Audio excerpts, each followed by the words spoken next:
अलबलाग channel में इस्तकबाल है। हम मैसूर से बेंगलुरु की तरफ जा रहे हैं।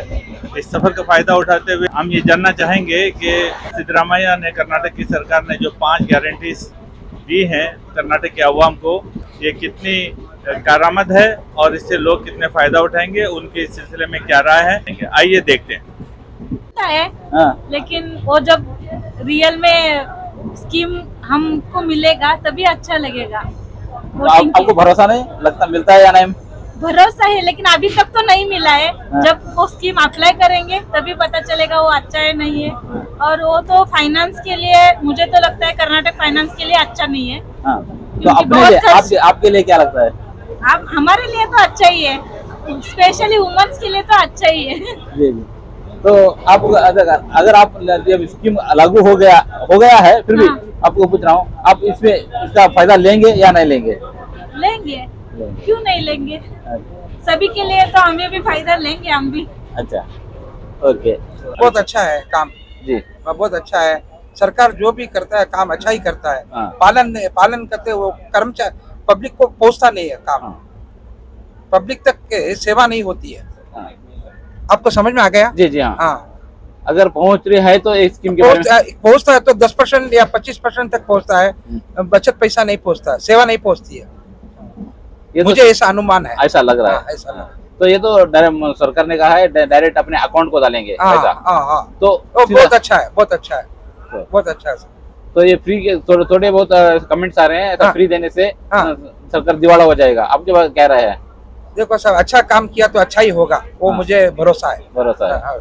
ಓಕೆ ನಿಮಗೆ ಮಹಿಳೆಯರಿಗೆ ಮಾತ್ರ ಇರೋದಾ, ಹುಡುಗರಿಗೆ ಬೇರೆ? ಹುಡುಗರಿಗೆ ಮಾಡಬೇಕಾಗಿತ್ತು, ಮಾಡಿಲ್ಲ. ಸದ್ಯಕ್ಕೆ ಹುಡುಗರಿಗೆ ಮಾಡೋರೆಲ್ಲ ಸಾಕು. ಸೊ ಅದನ್ನ ಬಿಟ್ಟರೆ ಬೇರೆ ಯಾವ್ದನ್ನ ಎಕ್ಸ್ಪೆಕ್ಟ್ ಮಾಡ್ತಾ ಇದ್ದೀರಾ ಕಾಂಗ್ರೆಸ್ ಕಡೆಯಿಂದ? ಏನ್ ಎಕ್ಸ್ಪೆಕ್ಟ್ ಮಾಡೋಣ? ಏನ್ ಎಕ್ಸ್ಪೆಕ್ಟ್ ಮಾಡ್ತಾ ಎಕ್ಸ್ಪೆಕ್ಟೇಷನ್ ಏನಿಲ್ಲ ನಮ್ಗಂತೂ. ಸೊ ಇವಾಗ ಏನಿದೆ ಅದು ಓಕೆ ನಿಮಗೆ? ಓಕೆ, ಪರವಾಗಿಲ್ಲ. ಹೊಸ ಸ್ಕೀಮ್ಗಳನ್ನು ಕೊಟ್ಟಿದೆ, ಇದ್ರ ಬಗ್ಗೆ ನಿಮ್ಮ ಅಭಿಪ್ರಾಯ ಏನು? ಎಲ್ಲ ತುಂಬಾ ಕನ್ಫ್ಯೂಸ್ಡ್ ಆಗಿದೆ. ಏನೆಲ್ಲ ಕನ್ಫ್ಯೂಸ್ ಆಗಿದೆ ನಿಮಗೆ? 100 ಯೂನಿಟ್ 200 ಯೂನಿಟ್ ಅಂತ ಹೇಳ್ತಾರೆ, ಇಷ್ಟು ಯೂಸ್ ಮಾಡೋರಿಗೆ ಅಷ್ಟು ಅಂತೆಲ್ಲ ಹೇಳ್ತಾರೆ. ಅದೊಂದು ಕನ್ಫ್ಯೂಷನ್ ಇದೆ. ಆಮೇಲೆ ಬಸ್ ಪ್ರಯಾಣದ ಬಗ್ಗೆ ಹೇಳ್ತಾರೆ. ಸೊ ತುಂಬಾ ಕನ್ಫ್ಯೂಷನ್ ಮಾಡಿ ಇಟ್ಟಿದ್ದಾರೆ.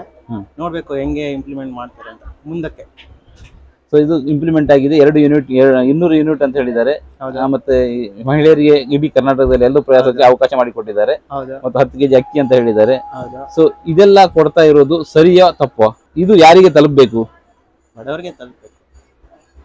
ಸೊ ಬಡವರಿಗೆ ತಲುಪಬೇಕು ಅಂದ್ರೆ ಸ್ಥಿತಿವಂತರು ಏನ್ ಮಾಡಬೇಕು? ಅಂದ್ರೆ ಇದು ಎಲ್ಲರಿಗೂ ಅಂತ ಹೇಳಿಬಿಟ್ಟಿದ್ದಾರೆ ಅವರು. ಹಾಗಿದ್ರೆ ಸ್ಥಿತಿವಂತರು ಏನ್ ಮಾಡಬೇಕು?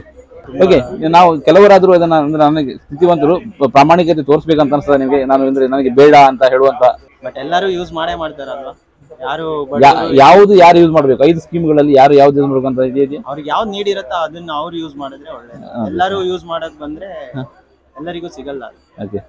ಆಮೇಲೆ ಕಾಮನ್ ಪೀಪಲ್ಗೆನೆ ಕಷ್ಟ ಆಗುತ್ತೆ. ಟ್ಯಾಕ್ಸ್ ಅಂತೂ ಜಾಸ್ತಿ ಮಾಡೇ ಮಾಡ್ತಾರೆ ಮುಂದಕ್ಕೆ. ನಿಮ್ಮ ಹೆಸರು? ಅರುಣ್ ಕುಮಾರ್. ಎಲ್ಲಿಂದ?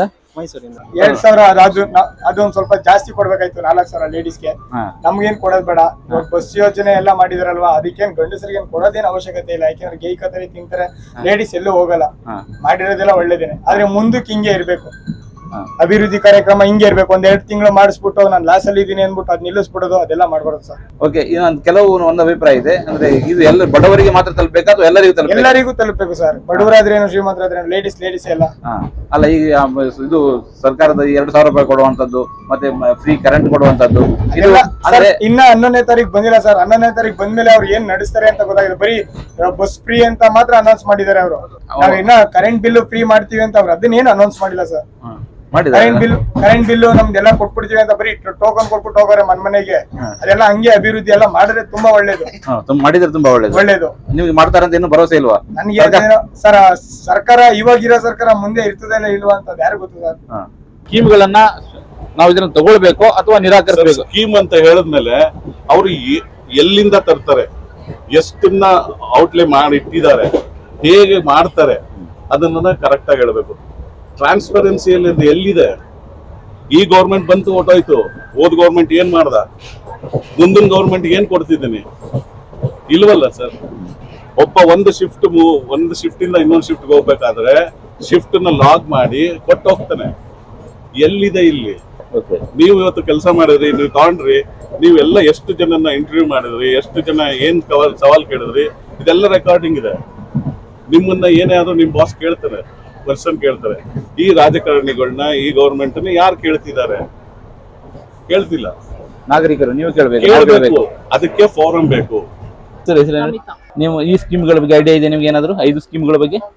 5 ಸ್ಕೀಮ್ ಗೊತ್ತು, ಬಟ್ ಅದಿನ್ನೂ ಇಂಪ್ಲಿಮೆಂಟ್ ಆಗಿಲ್ವಲ್ಲ. ಇಂಪ್ಲಿಮೆಂಟ್ ಆಗಿದೆ. ಆಗಸ್ಟ್ 15ರಿಂದ ಬೇರೆ ಎಲ್ಲ ಸ್ಕೀಮ್ಗಳು ಕಂಟಿನ್ಯೂ ಆಗ್ತಾ ಇದಾವೆ. ಸೊ ಇಂತಹ ಯೋಜನೆಗಳ ಬಗ್ಗೆ ನಿಮ್ಮ ಅಭಿಪ್ರಾಯ ಏನು? ಅಂದ್ರೆ ನೀವು ಈಗ ನಾನು ಬೈಂದೂರು ಅಂತ ಹೇಳಿ ಗ್ರಾಮೀಣ ಪ್ರದೇಶದಿಂದ ಬಂದಿದ್ದೀರಿ.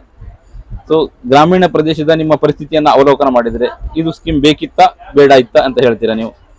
ಸ್ಕೀಮ್ ಬೇಕು ಬೇಡ ಅಂತಿಲ್ಲ, ಅದ್ರ ಜೊತೆನೆ ಎಜುಕೇಶನ್ ಸಿಸ್ಟಮ್ ಅಲ್ಲೂ ಸ್ವಲ್ಪ ಇಂಪ್ರೂವ್ಮೆಂಟ್ ಇದ್ರೆ ಒಳ್ಳೇದು.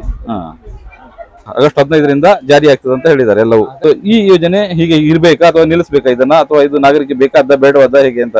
ಈಗ ಇರ್ಬೇಕು ಸರ್, ಬೇರೆ ಎಲ್ಲಾ ಕಡೆ ಇದೆ ಈ ರೀತಿ ಲೇಡೀಸ್ಗೆ ಫ್ರೀ. ನಮ್ಮ ಕರ್ನಾಟಕದ ಇಲ್ಲ ಅಂದ್ರೆ ಹೇಗೆ? ಇದ್ರೆ ಬೆಸ್ಟ್. ಅವ್ರು ಹೇಳಿದಾರಲ್ಲ, ಆಶ್ವಾಸನೆ ಕೊಟ್ಟಿದಾರಲ್ಲ, ನಾವು ಗೆದ್ದು ಬಂದ್ರೆ ಎಲ್ಲಾ ರೀತಿ ಮಾಡ್ತೀನಿ, ಗ್ಯಾರಂಟಿ ಕೊಟ್ಟಿದಾರ ಅಂದ್ರೆ ಮಾಡೇಬೇಕು ಅವರು. ಸ್ಕೀಮ್ಗಳಿಗೆ ಐಡಿಯಾ ಇದೆಯಾ? ಏನಂತ ನೀವ್ ಏನ್ ಅನ್ಕೊಂಡಿದ್ದೀರಿ ಈ ಸ್ಕೀಮ್ಗಳ ಬಗ್ಗೆ? ನೋಡೋಣ ಮುಂದೆ ಹೆಂಗೆ ಅದು ಇಂಪ್ಲಿಮೆಂಟ್ ಆಗುತ್ತೆ, ಹೆಂಗ್ ನಡೆಯುತ್ತೆ ಅಂತ. ಎಷ್ಟೊಂದು ಇಂಪ್ಲಿಮೆಂಟ್ ಮಾಡಿದಾರಲ್ವ, ಇದು ಹೆಂಗ್ ನಡೆಯುತ್ತೆ ನೋಡೋಣ ಅಷ್ಟೇ. ಬೇರೆ ಎಕ್ಸ್ಪೆಕ್ಟೇಷನ್ಸ್ ಏನು? ಮೊದಲೇನು ಹೇಳಿದ್ರು ಎಲ್ಲರಿಗೂ ಉಚಿತ ಖಚಿತ ಅಂತ ಏನೇನು ಹೇಳಿದ್ರು, ಆದ್ರೆ ಈಗ ಕಂಡೀಷನ್ ಆಗ್ತಿದ್ದಾರೆ, ಅದು ತಪ್ಪು. ಏನ್ ಕಂಡೀಷನ್? ಯಾವ ಕಂಡೀಷನ್ ತಪ್ಪು ಅಂತೀರಿ ನೀವು? ಕರೆಂಟ್ ಬಿಲ್ ಆಯ್ತು, ಆಮೇಲೆ ಬಿಲ್ ಅಲ್ಲಿ ಏನ್ ಕಂಡೀಷನ್ ನೀವು ಕಂಡಿದ್ದೀರಿ? ಕಂಡೀಷನ್ ಏನ್? ಅದು ಇನ್ನೂ ಬಂದಿಲ್ಲ. ಅದೇ ಇನ್ನೂ ಬಂದಿಲ್ಲ. ನಾನು ಹೇಳ್ತಾ ಇದ್ದೀನಿ, ಬರೋಕ್ಕಿಂತ ಮೊದಲೇ ಕಂಡೀಷನ್ ಆಗ್ತದಲ್ಲ. ಈ ಕಂಡೀಷನ್ ಚುನಾವಣೆಗಿಂತ ಮೊದಲೇ ಇರ್ಲಿಲ್ಲ. ಕರೆಕ್ಟ್ ಅಲ್ಲ, ಈಗ ಹಾಕಿದಾರ ಅಂತ ನಿಮ್ಗೆ ಅನಿಸ್ತಾ ಇದೆಯಾ? ಕಂಡೀಷನ್ ಹಾಕಿದ್ದಾರೆ. ಏನ್ ಹಾಕಿದಾರೆ ಅಂತ ಕೇಳ್ತಾ ಇರೋದು ನಾನು. ಆಮೇಲೆ ಕರೆಂಟ್ ಬಿಲ್ಲು, ಆಮೇಲೆ ಯೂನಿಟ್ ಬೆಲೆ ಇದೆಯಲ್ಲ ಅದನ್ನ ಜಾಸ್ತಿ ಮಾಡ್ತಾರೆ ಅಂತ ಹೇಳಿಕೆ ಕೊಟ್ಟಿದ್ದಾರೆ. ಯಾರು ಹೇಳಿ ಕೊಟ್ಟಿದ್ದಾರೆ? ಮೀಡಿಯಾದಲ್ಲಿ ಬಂದಿದೆ. ಯಾವ ಮೀಡಿಯಾದಲ್ಲಿ? ನಮ್ಗಂತೂ ನಾವು ಕಾಣಲಿಲ್ಲ. ಮೀಡಿಯಾದಲ್ಲಿ ಬಂದಿದೆ, ನಾನು ಗೂಗಲ್ ಅಲ್ಲಿ ಚೆಕ್ ಮಾಡಿದ್ದೀನಿ. ಅಲ್ಲ, ನೀವು ವಾಟ್ಸ್ಆಪ್ ನಲ್ಲಿ ಬೇಕಾದಷ್ಟು ಬರ್ತದೆ. ವಾಟ್ಸ್ಆಪ್ ಅಲ್ಲ, ಗೂಗಲ್ ಅಲ್ಲಿ ನಾನು ಚೆಕ್ ಮಾಡಿದ್ದೀನಿ. ಓಕೆ ಸರಿ. ಆಮೇಲೆ ಏನಾಯ್ತು ಗೊತ್ತಾ, ಆಮೇಲೆ ಮೋದಿ ಅವರು ಎಷ್ಟೋ ಜನಪರ ಅವಕಾಶಗಳನ್ನ, ಆಮೇಲೆ ಜನಪರಿಗೆ ಒಂದು ಒಳ್ಳೆ ಕೆಲಸ ಮಾಡಿದ್ದಾರೆ. ನಾನು ಕೇಳ್ತಾ ಸ್ಟೇಟ್ ಗವರ್ಮೆಂಟ್ ಇದು. ಓಕೆ, ನಾನು ಸ್ಟೇಟ್ ಗವರ್ಮೆಂಟ್ ಹೇಳ್ಬೇಕಂದ್ರೆ ಈಗ ಕಂಡೀಷನ್ ಅಪ್ಲೈ ಮಾಡಿದ್ದಾರೆ, ಆತರ ಕಂಡೀಷನ್ ಅಪ್ಲೈ ಮಾಡಬಾರ್ದು.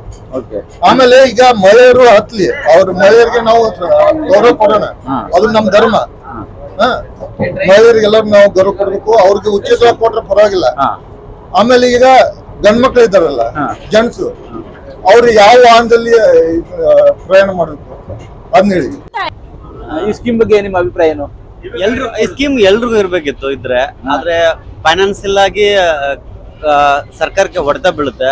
ಇದರಿಂದ ಬೇರೆ ಏನೋ ಇಂಪ್ರೂವ್ ಆಗಲ್ಲ. ಇದ್ರ ಎಲ್ಲ ಆರ್ಥಿಕವಾಗಿ ಇದಕ್ಕೆ ತೊಡಸ್ಕೊಂಡ್ರೆ, ಈ ಸ್ಕೀಮ್ ಗಳಿಗೆ ತೊಡಸ್ಕೊಂಡ್ರೆ ಬೇರೆ ಆಗಿ ಇಂಪ್ರೂವ್ ಆಗಲ್ಲ ಯಾವ್ದು ಕೂಡ. ಕನ್ಸ್ಟ್ರಕ್ಷನ್ ಅಥವಾ ಬೇರೆ ರೋಡ್ ಆಗ್ಲಿ ಯಾವ್ದು ಇಂಪ್ರೂವ್ ಆಗಲ್ಲ ಅಷ್ಟು ಈಸಿ ಆಗಿ.